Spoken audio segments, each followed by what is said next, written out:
Assalamualaikum warahmatullahi wabarakatuh. Kembali lagi bersama saya Kamil Marharyadi Putra.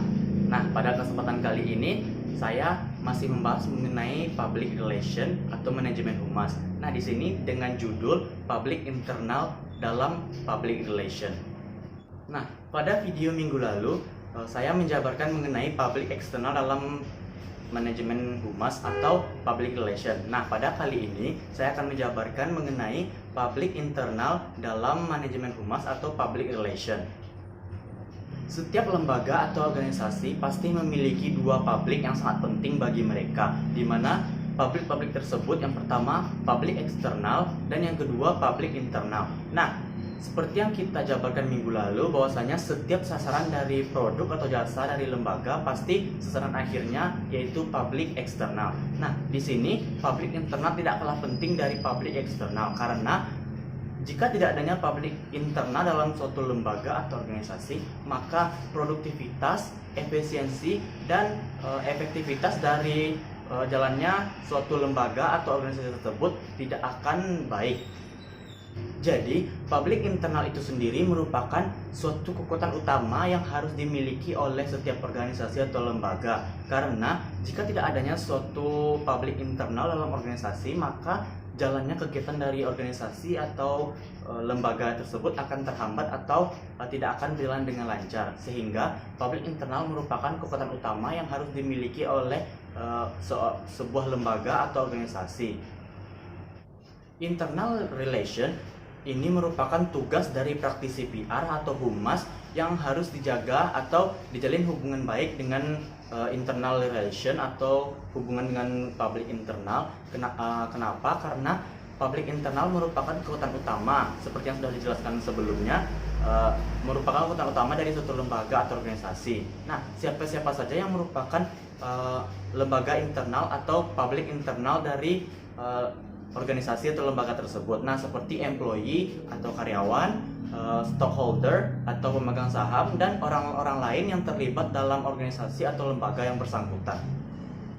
Nah, di sini hubungan lembaga dengan public internal merupakan suatu kesatuan atau suatu sistem di mana apabila salah satunya terganggu atau mengalami hambatan, maka kerja lembaga akan terhambat pula. Nah, di sanalah antara lembaga dengan public internal tersebut merupakan satu kesatuan. Seperti apabila mengalami satu kendala, maka yang lain akan terkendala. Seperti kita ibaratkan seperti organ tubuh kita. Nah, apabila tangan kita terluka atau sakit, maka rasa sakit tersebut akan menyebar ke seluruh tubuh. Maka tubuh tersebut akan merasakan pula sakit yang diderita oleh sang tangan. Di sini kita akan membahas satu persatu siapa saja yang menjadi public internal dari suatu lembaga. Nah, yang akan saya bahas di sini ada dua. Yang pertama yaitu employee relation atau hubungan dengan karyawan, dan yang kedua yaitu stockholder relation atau hubungan dengan pemegang saham. Yang pertama yaitu employee relation, yaitu hubungan dengan karyawan. Nah, di sini maksud dari employee relation merupakan suatu usaha yang dilakukan oleh praktisi PR atau humas untuk menjalin hubungan baik dengan employee yang ada dalam perusahaan atau karyawan-karyawan yang ada dalam perusahaan, seperti tenaga kerja, karyawan lainnya, dan juga seperti OB atau hal lainnya. Intinya orang-orang yang bekerja atau karyawan yang bekerja dalam suatu lembaga harus kita jalin hubungan baik agar setiap kegiatan yang dilakukan oleh lembaga berjalan maksimal nantinya. Di sini ada beberapa bentuk kegiatan atau bentuk hubungan yang harus dilakukan oleh praktisi PR dalam menjalin hubungan baik dengan employee relation. Nah, salah satunya yang pertama yaitu komunikasi harus dilakukan dengan dua arah. Bukan hanya satu arah yaitu perintah dari atasan kepada employee, tapi harus melakukan komunikasi dua arah, yaitu harus mendapatkan respon dan juga balikan dari employee terhadap pimpinan atau manajer. Nah, di sini dengan adanya komunikasi dua arah yang terjalin antara employee dengan manajemen pengambil keputusan atau manajer.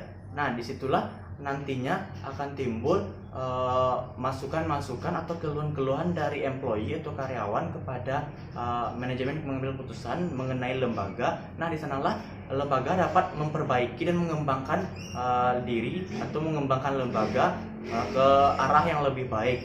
Dan dari situlah merupakan sebuah data yang memang empirik yang didapat oleh lembaga, karena employee merupakan suatu perantara informasi yang nantinya lembaga dapat memperbaiki diri menjadi yang lebih baik, sehingga hal itu merupakan data empirik yang harus dimiliki oleh lembaga.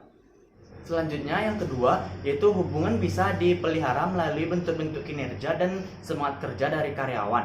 Nah, strategi melakukan hal ini yaitu melalui komunikasi, di mana komunikasi yang kita lakukan tersebut bukan hanya komunikasi berbentuk formal, tapi komunikasi berbentuk informal, di mana kita melakukan komunikasi berbentuk informal tersebut pada waktu-waktu tertentu, seperti kita mengajak duduk bersama para employee tanpa memandang jabatan atau tingkatan kedudukan mereka. Nah, di sanalah karyawan beranggapan bahwasanya lembaga tersebut merupakan keluarga kedua dari mereka, sehingga mereka merasa nyaman dan nantinya akan timbul hubungan baik, sehingga karyawan tersebut mampu mengeluarkan keluh kesah, masukan-masukan kepada lembaga agar dapat memperbaiki diri lembaga. Nah, yang terakhir atau yang ketiga yaitu menjaga agar karyawan tidak memberikan info yang salah kepada publik eksternal. Nah, seperti yang kita ketahui, jika hubungan baik terjalin antara lembaga dengan publik internal, maka nantinya publik internal apabila mendapatkan informasi mengenai lembaga kita, informasi-informasi terbaru, maka publik internal akan mengkonfirmasi terlebih dahulu kepada manajemen pengambil keputusan atau manajer. Nah, di sanalah apabila kebenaran informasi atau data tersebut tidak benar, maka publik internal tidak akan menyampaikannya kepada publik eksternal. Nah, begitu juga sebaliknya, apabila benar, maka mereka akan menyampaikan kepada publik eksternal kebenaran mengenai informasi tersebut. Nah, banyak dari lembaga pada saat sekarang ini bahwasanya mereka mempertebal dinding jabatan atau kedudukan mereka dengan pihak employee, atau memisahkan antara jabatan tertinggi dengan jabatan terendah, sehingga karyawan tersebut akan merasa segan dan takut ketika melakukan atau menyampaikan keluh kesah atau masukan mereka kepada atasan. Nah, seharusnya di sini kita harus mempertipis dinding pemisah tersebut antara jabatan tertinggi dengan jabatan terendah, di mana nantinya jika kita mempertipis dinding penghambat tersebut, maka nantinya akan terjalin hubungan baik dan terjaga antara employee dengan pemegang kekuasaan atau manajer atau pimpinan dari suatu lembaga. Nah, apabila kita mempertipis dinding pemisah tersebut, maka nantinya kita mampu memberikan waktu untuk duduk bersama, bercerita, mengeluarkan keluh kesah antara pimpinan dengan employee, dan juga employee mampu menyampaikan masukan dan keluh kesahnya terhadap lembaga. Nah, di sanalah nantinya timbul kenyamanan employee terhadap lembaga. Ternyata kita tidak dipandang rendah oleh lembaga, sehingga mereka akan nyaman dan hubungan baik antara lembaga dengan employee tersebut akan makin erat dan terjaga. Bentuk hubungan yang kedua yaitu stockholder relation. Nah, di sini stockholder relation merupakan internal public atau public internal di suatu lembaga atau organisasi yang tidak kalah pentingnya dari karyawan dengan tingkat kepentingan yang berbeda-beda. Maksudnya di sini yaitu stockholder atau pemegang saham tersebut tidak kalah penting juga dengan karyawan. Tapi mereka memang memiliki tingkat kepentingan yang berbeda, karena stockholder relation merupakan orang yang menanamkan modalnya ke dalam lembaga atau organisasi kita, sehingga mereka merupakan suatu hal yang penting. Nah, dengan mereka menanamkan modal mereka dalam lembaga atau organisasi kita, maka kita akan memiliki nyawa cadangan yang apabila nanti terjadi suatu kendala, maka kita mampu menggunakan nyawa cadangan tersebut, sehingga stockholder juga merupakan bagian terpenting dari internal publik lembaga. Nah, seperti yang saya jelaskan tadi, bahwasanya stockholder tersebut merupakan orang yang menanamkan modalnya ke dalam lembaga atau organisasi kita, sehingga kita memiliki nyawa cadangan. Nah, di sini karena mereka mempercayai atau mereka memberikan sahamnya kepada kita, Nah, kita berarti dipercaya dan harus kita kelola agar mereka terus mempercayai kita, dan dengan hal itulah hubungan baik dapat terjaga. Nah, harus kita kelola saham yang diberikan mereka tersebut dengan baik, dengan penuh kejujuran dan dengan penuh rasa tanggung jawab, sehingga mereka tidak akan beralih ke lembaga atau organisasi lain yang menurut mereka lebih baik daripada lembaga kita. Selanjutnya, bentuk hubungan antara lembaga dengan stockholder, di mana bentuk hubungannya merupakan seperti laporan. Nah, laporan apa? Laporan tahunan atau semesteran, di mana laporan tahunan atau laporan semesteran ini merupakan komunikasi antara lembaga dengan stockholder atau pemegang saham. Dikarenakan stockholder tidak setiap hari atau tidak setiap saat berada dalam lembaga atau organisasi, sehingga laporan tersebut merupakan perantara antara lembaga dengan stockholder atau pemegang saham untuk melakukan komunikasi. Nah, laporan di sini dengan laporan tahunan, bahwasanya lembaga dapat melaporkan apa-apa saja kegiatan yang telah dilakukan dan apa-apa saja kegiatan yang akan dilakukan oleh lembaga terhadap saham yang diberikannya. Nah, di sini laporan tersebut harus dibuat dengan secara eksklusif, harus dipertanggungjawabkan dan juga dengan kejujuran. Nah, kenapa saya katakan harus dengan kejujuran? Dikarenakan apabila pemegang saham atau stockholder mendapatkan fakta dan data bahwasanya kita tidak jujur dalam membuat laporan, maka selesai sudah lembaga atau organisasi kita, karena mereka akan atau para pemegang saham akan lari dari lembaga kita dan mereka akan beralih ke lembaga lain, mencari lembaga lain atau organisasi lain yang memang memiliki kejujuran atau pertanggungjawaban yang bagus terhadap mereka. Sehingga kita harus melakukan kejujuran dalam menyusun laporan, sehingga para pemegang saham atau stockholder akan terus mempercayai kita dan tidak akan beralih kepada lembaga atau organisasi lain. Jadi, menjaga hubungan baik dengan stockholder atau pemegang saham tersebut sangat penting, karena mereka menanamkan modalnya sehingga kita memiliki nyawa cadangan untuk dikelola, dan apabila terjadinya krisis dalam lembaga atau organisasi kita, mampu kita menggunakan saham tersebut. Nah, di sini kita harus menjaga hubungan baik dengan stockholder tersebut, karena kita yang membutuhkan mereka, bukan mereka yang membutuhkan kita. Karena demikian, kita harus menjaga hubungan baik tersebut. Kita yang membutuhkan mereka, kitalah yang harus berbaik-baik atau menjaga hubungan baik tersebut dengan para stockholder atau pemegang saham tersebut. Selanjutnya yaitu tujuan dari stockholder relation. Di sini ada beberapa tujuan dari stockholder relation. Yang pertama yaitu membangkitkan perhatian pemilik atau pemegang saham kepada lembaga kita. Nah, hal ini dilakukan dengan cara memberikan laporan kepada stockholder. Nah, di sini dengan memberikan laporan semesteran atau tahunan kepada stockholder, maka stockholder akan memberikan perhatian lebih kepada lembaga. Bahwasanya lembaga kita memang bagus karena mereka memberikan karena kita memberikan laporan tanpa harus diminta terlebih dahulu, sehingga kita mendapatkan perhatian langsung dari pemegang saham atau stockholder. Yang kedua yaitu menciptakan satu pengertian satu sama lain yang lebih baik antara lembaga dengan pemegang saham. Nah, hal ini dilakukan untuk menjalin atau menciptakan saling pengertian antara lembaga dengan stockholder satu sama lain dengan lebih baik.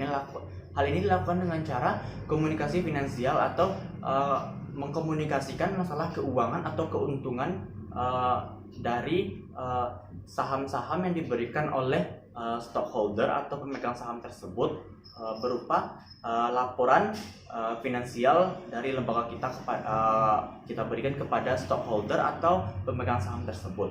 Yang ketiga yaitu membujuk pemegang saham untuk terus bertahan memakai perusahaan kita dan menanamkan modalnya di lembaga kita. Nah, di sini apabila hubungan kita baik dengan stockholder atau pemegang saham, maka kita mampu membujuk mereka untuk terus bertahan dalam lembaga kita, karena memang lembaga kita baik dan bagus untuk mereka, sehingga kita bisa membujuk mereka untuk terus menanamkan modal mereka di lembaga atau organisasi kita. Selanjutnya yaitu mempromosikan kepemilikan saham sebagai satu investasi panjang, investasi jangka panjang, mengurangi kritik pemegang saham dan lainnya. Nah, di sini apabila hubungan kita baik dengan pemegang saham atau stockholder, maka kritikan dari mereka terhadap lembaga kita pasti akan minim, karena mereka sudah tahu bahwasanya lembaga kita memang baik, memang berkualitas, dan juga memang bagus, sehingga mereka akan meminimkan kritikan mereka kepada lembaga kita. Nah, yang terakhir yaitu menjawab semua kritikan dan masukan dan juga mendengarkan para pemegang saham ketika memberikan catatan-catatan tertentu atas laporan yang kita buat. Nah, seperti yang kita ketahui, laporan yang kita buat belum tentu semuanya benar. Nah, di sanalah ketika mereka atau para pemegang saham atau stockholder memberikan laporan atau catatan-catatan tertentu mengenai laporan kita, maka kita haruslah menerima masukan tersebut agar mereka tetap percaya dengan kita. Jadi kita mampu merubah laporan tersebut sesuai dengan keinginan mereka, di mana yang bagian yang salah harus kita perbaiki, di mana masukan yang diberikannya harus kita perbaiki, sehingga mereka tetap percaya dan tetap memilih lembaga kita untuk menanamkan modal mereka. Selanjutnya yaitu ada beberapa hal yang mempengaruhi tingkat efektivitas dari hubungan public relation dengan internal public.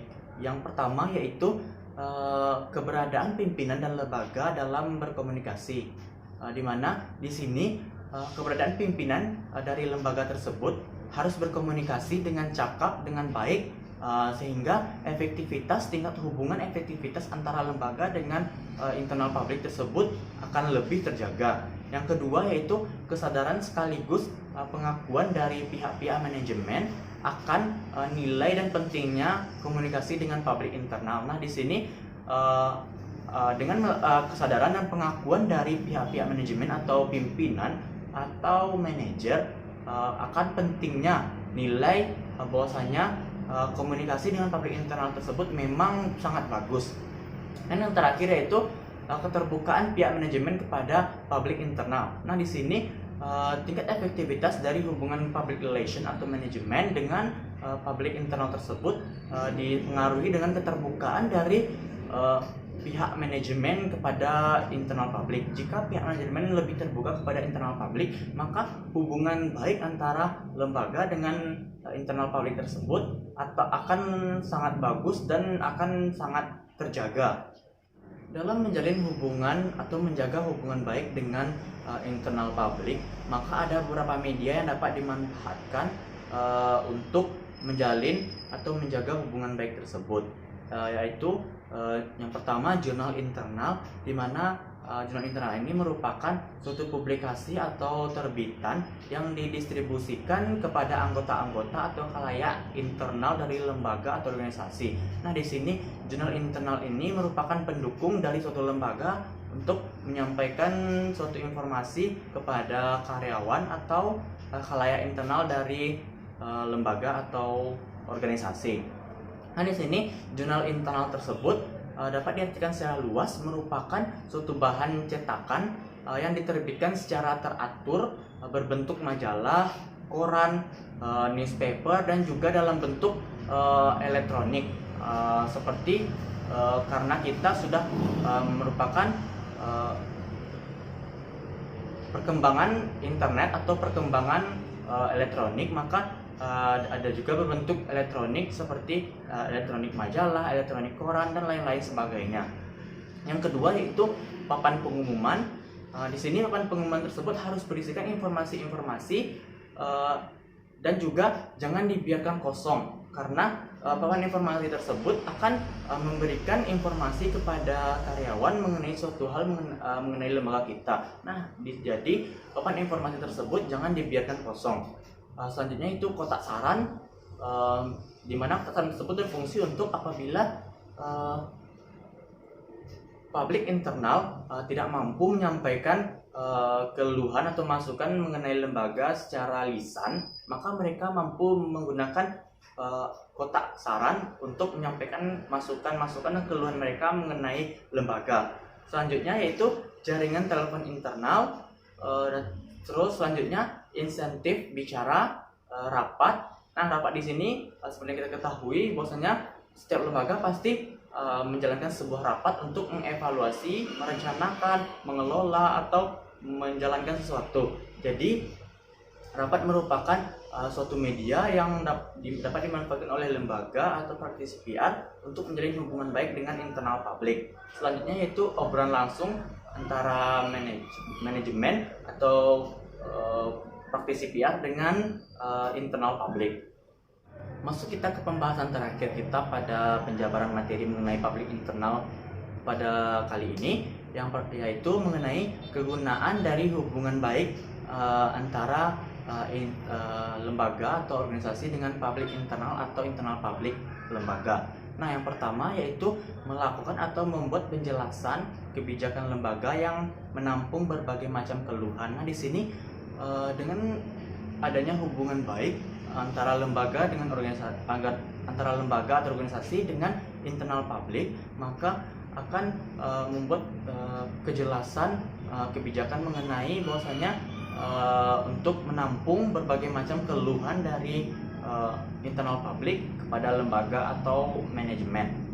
Yang kedua yaitu memelihara keterbukaan melalui komunikasi. Nah, di sini komunikasi merupakan kunci penting dalam menjalin setiap hubungan, di mana dengan melakukan komunikasi kita akan menjalin atau mendapatkan feedback dari pihak komunikan sehingga terjalinlah suatu hubungan. Nah, dengan melakukan komunikasi kita juga harus terbuka melalui komunikasi tersebut, tidak ada yang ditutupi, sehingga akan tambah kepercayaan dari internal publik atau orang atau khalayak yang berada dalam organisasi atau lembaga. Selanjutnya yaitu memaparkan laporan dan pembukuan tahunan. Nah, di sini seperti yang kita ketahui salah satu hubungan baik kita dengan internal publik yaitu dengan stockholder, di mana kita harus memaparkan laporan dan pembukuan tahunan mengenai saham-saham atau kinerja kita kepada stockholder atau internal publik lainnya. Yang keempat yaitu perombakan personalia. Nah, dengan menjalin hubungan baik dengan internal publik, maka kegunaannya kita mampu ketika melakukan perombakan personalia, kita mampu menyebarkan pengumuman kepada internal publik bahwasanya kita sedang mengadakan perombakan personalia di bidang tertentu. Yang selanjutnya yaitu mengembangkan atau penjelasan terkait teknologi baru. Nah, di sini apabila kita memiliki teknologi baru yang diciptakan oleh lembaga atau organisasi, maka kita mampu menyebarkannya kepada internal publik dengan hubungan baik yang kita jalin tersebut. Selanjutnya yaitu peningkatan keselamatan kerja. Nah, kegunaan dari hubungan baik dengan internal publik tersebut yaitu meningkatkan keselamatan kerja. Maksudnya di sini yaitu karena kita sudah menjalin hubungan baik dengan internal publik, maka internal publik nantinya apabila melaksanakan pekerjaan, apabila mereka mengalami gangguan atau rasa kurang nyaman dalam pekerjaan, maka mereka akan mengkoordinasikannya kepada lembaga atau praktisi PR atau manajemen, sehingga keselamatan mereka dalam melakukan pekerjaan tersebut terjaga. Nah, yang terakhir yaitu penyampaian berita-berita dari personalia yang juga penting bagi lembaga. Jadi dengan hubungan baik kita dengan internal publik, maka internal publik ketika menyampaikan berita-berita kepada lembaga akan lebih mudah, akan lebih nyaman, karena mereka sudah beranggapan bahwasanya lembaga tersebut dapat dipercaya dan juga lembaga tersebut juga merupakan keluarga kedua bagi mereka, sehingga mereka mampu menyampaikan berita-berita atau keluhan masukan kepada lembaga dengan nyaman dan dengan baik. Nah, dari banyaknya penjabaran mengenai internal publik dari suatu lembaga atau praktisi PR, seperti adanya tujuan tertentu dari hubungan internal publik tersebut, ada kegunaannya, ada manfaatnya, media yang digunakannya. Nah, dapat kita simpulkan bahwasanya jika hubungan baik terbentuk antara lembaga dengan internal publik, maka semua kegiatan atau semua aktivitas dalam suatu lembaga akan menjadi baik pula dan lancar. Karena apabila mereka percaya dengan kita atau mereka sudah menjalin hubungan baik atau mereka sudah percaya dengan hubungan baik kita dengan mereka atau dengan internal publik, maka mereka akan memberikan kebaikan pula kepada kita, seperti mereka akan memaksimalkan kinerja mereka terhadap lembaga atau terhadap kita, terhadap organisasi kita. Jadi menjalin hubungan baik antara lembaga dengan internal publik atau publik internal tersebut sangatlah penting, dikarenakan internal publik tersebut merupakan kekuatan utama bagi lembaga dalam melaksanakan kinerja, produktivitas dan juga pelaksanaan kegiatan lembaga tersebut.